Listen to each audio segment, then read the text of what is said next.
Hi, this is the AI Storyteller. I'm Mark. The book we will be discussing in this issue is a classic of British literature, Tess of the D'Urberville. Like Madame Bovary and Anna Karenina, two other tragic love stories, Tess of the D'Urberville takes its title from the name of the female protagonist. The plot of this novel is tightly focused, revolving almost entirely around the story of Tess. In a nutshell, it can be summarized as follows. A young woman is violated by one man, abandoned by another, and ultimately leads to her own destruction. However, looking at it from just this sentence, it may be difficult to understand why this book caused such a stir in the society of its time, especially considering that English literature has never been short of stories involving temptation and moral decay. In this analysis, we will delve into the era in which the author lived, examining the changes in societal moral standards and the impact on the fate of women. The author of Tess of the D'Urberville is Thomas Hardy, one of the most renowned British writers of the late 19th century and a witness to the turn of the century. In 1837, Queen Victoria ascended the throne, ushering in the relatively conservative social ideals of the Victorian era. 3 years later, in 1840, England took the lead in completing the Industrial Revolution. It was in this year that Hardy was born in a rural village in the southwest of England. At that time, this area remained relatively undeveloped and retained the ancient customs and thought patterns of the Victorian era. For example, Christian values were still the dominant moral standards, and it was widely believed that marriage was sacred, and women had to be loyal to their families and husbands, and the chastity of unmarried women was highly esteemed. Hardy's novels faithfully documented the changes in British society from the late 19th to the early 20th century, including the transformation of rural labor environments, the rise of the bourgeoisie leading to wealth disparities, and the challenges posed by technological advancements to traditional belief systems, among others. His stories mostly take place in the Wessex region, centered on his hometown of Dorset, and provide meticulous and profound portrayals and explorations of the tragic fates of the people living here. Tess of the D'Urberville is a representative work of this period. Although it sparked significant controversy at the time, today it holds a high position in literary criticism and in the hearts of readers. It has been adapted into film and television multiple times, with the most famous being the 1981 film directed by Roman Polanski, which not only received nominations for Best Picture and Best Director at the Oscars but also catapulted the 20-year-old lead actress, Nastasia Kinski, into the ranks of accomplished performers. Unfortunately, while Polanski meticulously depicted the rural atmosphere depicted in Hardy's work, the characters of Tess and the two male leads appeared somewhat one-dimensional, and the pacing of the film tended to be slow, failing to convey the structural features of the novel that closely aligned with the progression of the plot and changing seasons. Tess of the D'Urberville is Hardy's second-to-last novel and his first novel to be officially published overseas. By this time, Hardy was already a fairly successful novelist and poet, but even successful writers needed to make a living. The most profitable way to publish novels in the 19th century was as follows. First, serialize the novel in widely circulated magazines, followed by the publication of a 3-volume library edition, and finally, the release of a cheaper single-volume paperback. The situation in the United States was similar to that in England. Although Tess of the D'Urberville had already been published in a single-volume paperback in England, it underwent the process of serialization, followed by a 3-volume edition and then a single-volume edition when published in the United States. Hardy had previously attempted serialization several times and was familiar with the process of publishing review and editorial intervention. However, Tess of the D'Urberville brought him unprecedented trouble. Because, unlike before, Hardy abandoned his reserved attitude and, in the preface to the first edition, wrote explicitly, "I have aimed to give in its entirety a faithful representation of a real phase of life, and if any blame is due it is to be attributed to the truth of the representation, and not to the mode of presentation itself." So, what kind of truth touched the nerves of those highbrow readers? Let's go back to the story itself to find the answers. Based on the plot's development, the novel can be divided into 3 stages, and Hardy has thoughtfully summarized them for us. Maiden, no longer a maiden, and a woman pays the price. Let's delve into each of these stages. At the beginning, our first glimpse is not of the female protagonist but of an ordinary rural peddler staggering along a country road. Along the way, he encounters the local parson, and they exchange greetings and pleasantries. It should have been just a passing encounter, but the parson happens to mention the peddler as Sir John, piquing the peddler's curiosity. It turns out that the parson has a rather refined hobby of researching the local gentry's genealogies and has inadvertently discovered that this peddler is actually a descendant of a noble family called d'Urberville. Unfortunately, their family's highest title is only Sir, which falls short of the standard for hereditary British nobility. After centuries of decline, the family has fallen into financial ruin, and their surname has evolved into the more common Derbyfield. This peddler is Tess's father. Upon learning of his noble lineage, Mr. Derbyfield assumes an air of nobility, calls for a carriage to take him back to the village, and encounters his eldest daughter Tess on the way. Amongst this group of rural girls, Tess is evidently the most charming, especially with her two rich red lips and one clear idea in her mind, and though she is only 16, she already exhibits the traits of a mature woman. She has no knowledge of her father's newfound status, or how it will profoundly affect her life. At this moment, Tessa's greatest hope is that a handsome young man passing by will choose her as his dance partner. Unfortunately, her wish goes unfulfilled, leaving her feeling disheartened as she turns back home. In the subsequent chapters, Hardy introduces us to the members of the Derbyfield family: the father, who lacks ambition and enjoys his drinks; the mother, a scatterbrained housewife whose only delight is fetching her husband back from the pub; and in addition to Tess, there are 6 younger children in the family. To put it bluntly, Tess is a rural phoenix of late 19th century England. Whenever her father encounters some trouble, she becomes the family's sole breadwinner, burdened with the responsibility of supporting the entire household. As we will see later on, this is the fate she cannot escape. Upon hearing the news from her husband, Mrs. Derbyfield suggests that Tess go to the nearby wealthy Mrs. d'Urberville to claim kinship and see if they can obtain any benefits from that household. If luck is on their side, Tess might even marry a rich man through their connection and rise to a higher social status. Little does she know that this so-called relative is actually a nouveau riche from the north. In the social context of Victorian England, such nouveau riche individuals were not uncommon. They were wealthy, but they felt their social status was lacking. On the other hand, many impoverished aristocrats were eager to marry into the rising bourgeoisie to maintain their authority. We're familiar with this scenario from Downton Abbey. However, the Derbyfield family proves to be shrewder economically, directly transforming themselves into nobility by capitalizing on the nearly extinct d'Urberville surname. Despite Tessa's initial resistance to her mother's scheme, events that transpire that evening compel her to agree. Mr. Derbyfield celebrates heartily at the pub, drinks too much, and is unable to set off to the fair in the middle of the night. As the eldest daughter, Tess volunteers to go in his place. Tragically, she experiences an accident along the way, and their only horse is killed. The already precarious Derbyfield family loses its source of livelihood entirely, and Tess feels responsible, ultimately agreeing to her mother's proposal. Everything indeed went as Mrs. Derbyfield had hoped. The affluent young gentleman from their supposed relatives, a young man named Alec, was instantly smitten with Tess and arranged for her to have a leisurely job at his estate. Mrs. Derbyfield believed that as long as Tess could make good use of her beauty, Alec would surely marry her, and the entire family would benefit.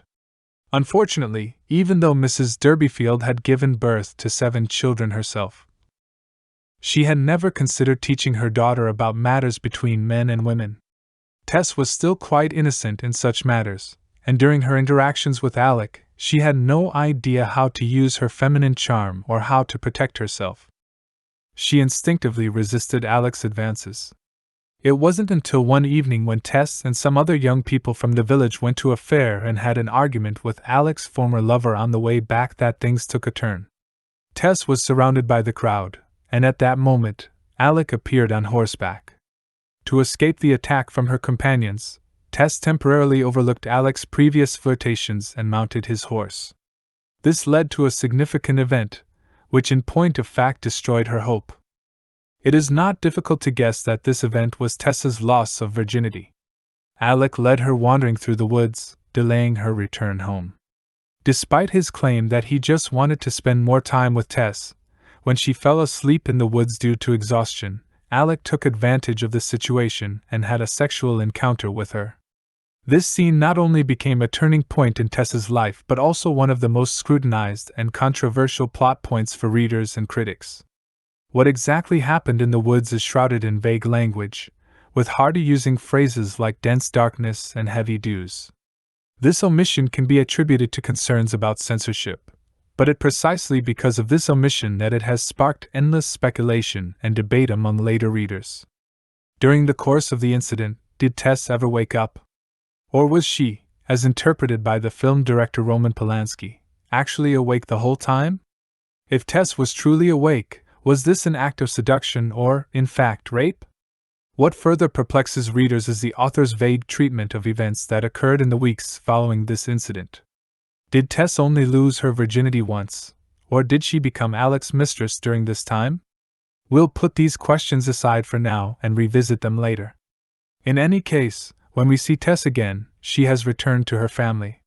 She secluded herself for a full 10 months, and when she reemerges to work in the fields, people notice that she has become a mother. So, she acquires another accusation: unwed motherhood.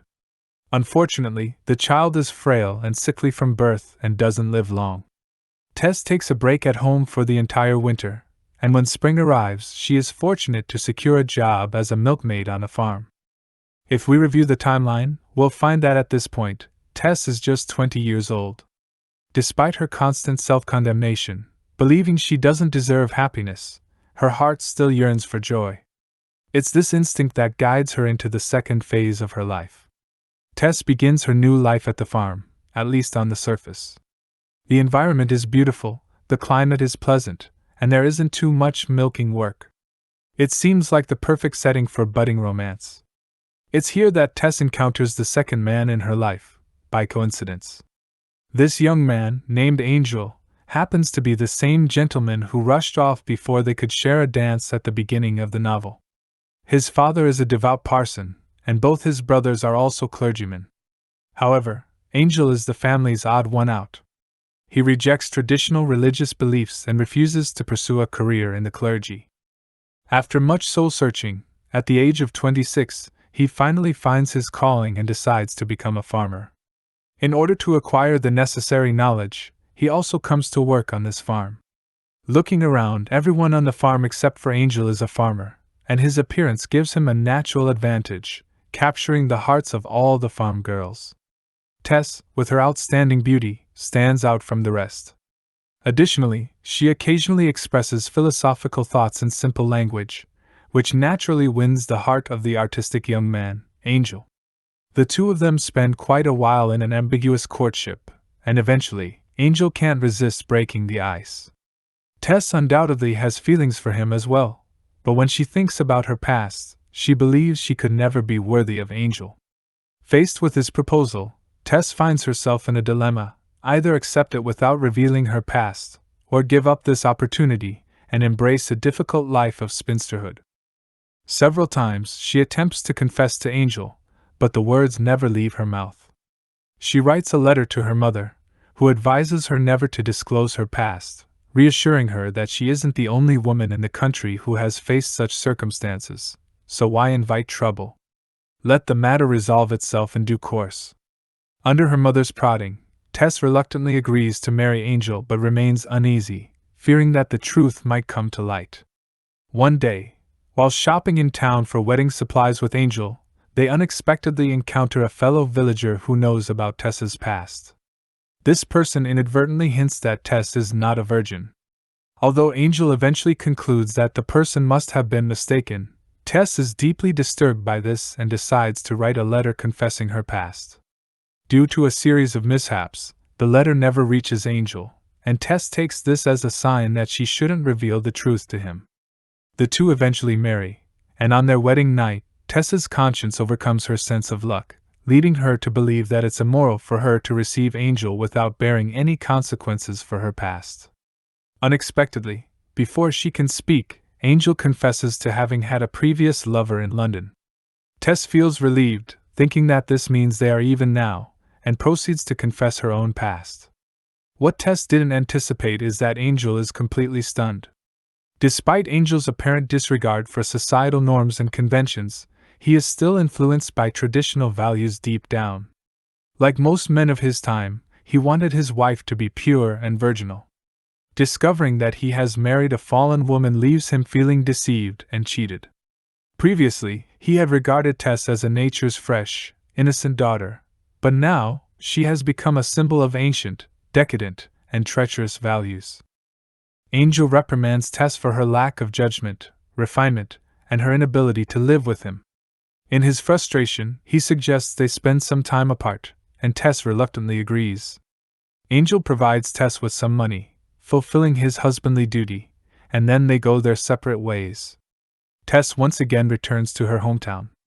At this point, it becomes clear why Victorian-era readers might have been so confounded by the novel. In accordance with convention, when a young woman falls from grace, the expected outcomes were either death or redemption through self-sacrifice. However, Hardy portrays a woman who, instead of seeking redemption, desires happiness and even contemplates starting anew. She hopes that her husband will accept her past mistakes, just as she has accepted his past indiscretions. During that era, most people, much like Angel, adhered to double standards. Men's infidelity could be forgiven, but once a woman fell, she was doomed forever. Although Tess eventually confesses everything, her vacillation and uncertainty might have been seen as evidence of cunning by many. In fact, during its initial serialization, Hardy made different choices in certain key scenes of the novel to cater to readers' reactions. For example, in Tess and Alec's initial relationship, Hardy introduced a staged wedding ceremony officiated by one of Alec's friends, with Tess believing it to be real. However, these were merely surface-level details. The extensive depictions of physical and physiological desires in the novel left readers perplexed, with many commenting that the men and women in Hardy's narrative seemed to follow their animal instincts excessively. Nevertheless, all of this pales in comparison to the novel's subtitle, A Pure Woman, which, in the eyes of the clergy, was an outright provocation. Criticism of this aspect even exceeded that of any other part of the book. Some even claimed that Hardy was so disheartened by the overwhelming criticism the book received that he announced his retirement from prose writing after completing another novel, turning to poetry to conclude his literary career. So, the question arises, why did Hardy insist on keeping this controversial subtitle, knowing it would provoke outrage? And on what basis did he claim that it represented an impartial judgment by a fair-minded man on the heroine's character? This choice may be connected to Hardy's own experiences. In the environment in which Hardy grew up, religious beliefs were deeply ingrained, with his family being devout Christians. Hardy himself briefly considered pursuing a career as a clergyman but had to abandon the idea due to financial constraints, eventually becoming an architectural apprentice. During this time, he was among the first to embrace Charles Darwin's theory of evolution, which challenged the traditional religious concept of divinely created humanity. This scientific breakthrough had a profound impact on the young Hardy, shaking his religious foundations. Thus, despite maintaining a lifelong enthusiasm for the Church, he could no longer accept traditional doctrines of sin and redemption. His characters, throughout his works, continually seek a higher moral truth within the universe, attempting to find new standards to replace the crumbling traditional systems. In this novel, this quest is symbolized by a natural law. This nature goes beyond our understanding of the natural environment. It points to a more primordial and authentic state. In Hardy's view, Tess passively violated a social code that had been accepted by the public, but in the face of the natural law in which she found herself, a law unencumbered by the moral norms of civilized society, she had done nothing wrong. If not for the pressures of public opinion and traditional moral concepts, Tess could have adapted to her true nature, accepted her new role as a mother, and enjoyed the pleasures that motherhood brought her. Furthermore, in the latter half of the 19th century, discussions on gender and sexuality became central topics of public debate. These included debates on legal divorce and the subsequent attention to divorce cases, the first wave feminism movement focusing on women's voting rights and other rights, discussions on double standards of morality for men and women, and more. These discussions further reshaped the expectations and perceptions of women by progressives compared to the earlier Victorian era. Tess, in contrast to the more educated and independent new woman, had an unclear self-awareness but displayed a strong commitment to the purity of the individual. She never contemplated using her body as a means to secure happiness, yet circumstances forced her to constantly rely on her body for survival, treating her own physicality as an economic commodity. This conflict reaches its climax in the final phase of her life.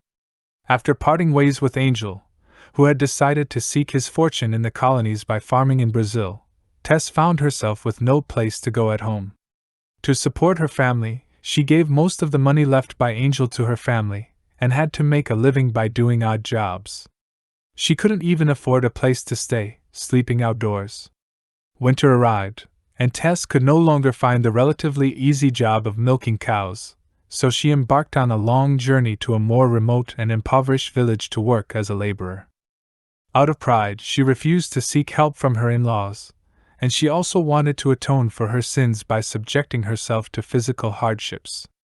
In an ironic twist of fate, Tess encountered Alec once again in this new location, where this formerly dissolute playboy had transformed into a preacher. What's more ironic was that it was Angel's father who had guided him onto the path of religion. However, Alec's determination proved to be less steadfast, and upon reuniting with Tess, he quickly cast aside his religious teachings, with the sole aim of seducing Tess once more. Tess was determined to protect her husband's reputation and repeatedly resisted Alec's advances while writing letters to Angel, imploring him to return to her side. Unexpectedly, Tess received word that Angel had left Brazil to return to England, having realized the harsh realities of life in the colonies, where his companions had succumbed to illness one by one, and the promise of striking it rich had turned out to be an unattainable illusion. Doubts about the idyllic promises of his homeland and the moral system it upheld began to plague him. In this context, coupled with distance that can breed longing, Angel felt remorse for being too harsh on Tess. Upon receiving Tess's letters, he finally made up his mind to return to England. However, it was too late.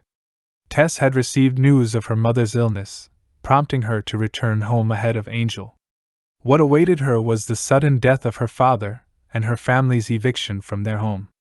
For the sake of her mother and younger siblings, and in her desperation with regard to Angel, Tess reluctantly became Alec's mistress once again, exchanging her body for his financial support. When Angel finally arrived at the location where they were living together, Tess reached her breaking point, committing a fatal act against Alec. Fleeing together, Tess and Angel were eventually arrested by the police. Before parting ways, Tess made Angel promise to marry her younger sister, Liza, and the novel concludes with the newlywed couple standing on a hill, gazing from afar at the scene of Tess's execution. Over the years, most critics have tended to view Tess as a representative of self-sufficient small-scale agriculture threatened by capitalism, or as an embodiment of nature, a goddess of the fields. The decline of her family serves to underscore her tragic fate. For instance, British author Virginia Woolf once commented that Hardy was a faithful son of the soil and dawn, but he was tormented by skepticism and frustration nurtured by bookish knowledge. He was destined to see the beliefs and desires of his ancestors crumble before his eyes. However, these perspectives only explain one aspect of Tess's tragic fate.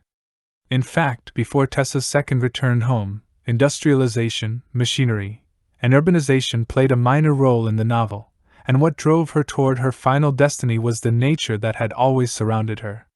Superficially, Tess and her surroundings seamlessly meld together, with seasons, weather, and even temperature changes mirroring her experiences. Descriptions of seemingly insignificant landscapes and environmental details in the novel are intricately linked to each plot twist. The novel is clearly narrated from a male perspective, offering readers numerous detailed descriptions of Tess's body. However, this perspective is incomplete and occasionally shifts to a panoramic view, distancing Tess as she becomes engulfed in the embrace of nature. Although Tess repeatedly asserts her uniqueness as an individual, Male characters like Alec and Angel insist on seeing her as an embodiment of nature or believe that she is no different from most women. Tess's fate is continually conveyed through the words of others or various forms of text, and she is constantly pushed forward, never becoming the master of her own life. Let's go back to the second part of the novel, where Hardy begins by describing Tess's birthplace, a secluded location surrounded by hills, untouched by tourists or landscape painters. If we only view this place as untouched and pristine, as a symbol of Tess's purity, we simplify Hardy's intentions. While Tess does contain numerous metaphors and symbols, unlike most Victorian-era writers, Hardy does not adhere to the idea that every detail should have a significance.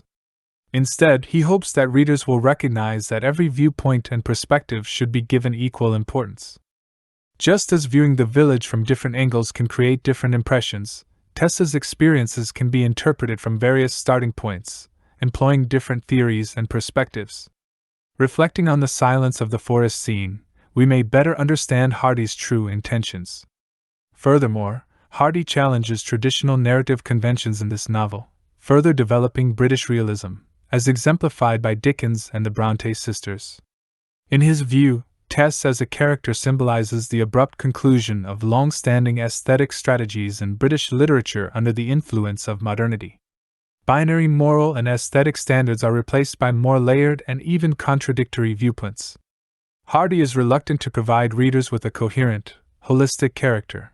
Rather, Tess, Alec, and Angel all exhibit recurring traits, which he considers to be the true norm. In his opinion, human nature contains an inevitable instinct that seeks to explain the meaning of everything in a way that humans can comprehend. This tendency aligns with the changing societal models of the time, and Tess's repeated setbacks and wanderings in life are characteristic of modernism. Through Tess's downfall, the urgency of modernism, the depletion of human will and emotions in a modernist context, and the acute lack of a place for human desires and emotions are revealed. This is what makes Hardy's novel timeless. Even today, we witness Tess's tragedy in various forms, as public morality and societal biases continue to restrict women's freedom.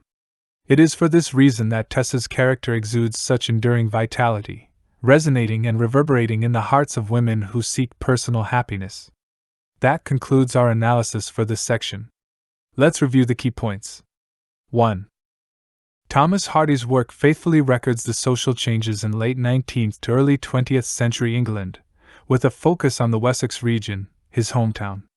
He created a multitude of anti-traditional female characters in this region, capturing the tragic destinies of the people during this period of social transition. Tess is a representative work of this era. 2. The novel has a tightly woven plot that revolves around Tess throughout.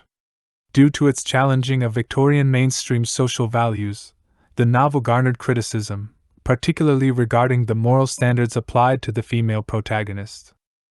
3. Tess represents not only self-sustaining small-scale agriculture threatened by capitalism, but also an individual unable to escape her background, which is the primary reason behind her tragic fate. 4. Hardy challenged traditional narrative conventions in this novel, further developing British realism represented by Dickens and the Bronte sisters. Through Tess, he symbolized the abrupt conclusion of long-standing aesthetic strategies in British literature under the influence of modernity. Hardy does not provide readers with a coherent, holistic character. Rather, Tess, Alec, and Angel exhibit recurring traits, which he considers to be the true norm. This reflects the changing societal models of the time, and Tess's repeated setbacks and wanderings in life are characteristic of modernism. Through Tess's downfall, Hardy reveals the urgency of modernism, the depletion of human will and emotions in a modernist context, and the acute lack of a place for human desires and emotions. This is what makes his novel timeless. Even today, we witness Tess's tragedy in various forms, as public morality and societal biases continue to restrict women's freedom, which is why Tess's character exudes enduring vitality and resonates with women seeking personal happiness. Well, that concludes the content for this episode. If you enjoyed my video, please click like, subscribe to my channel, and share it with your friends. Thank you.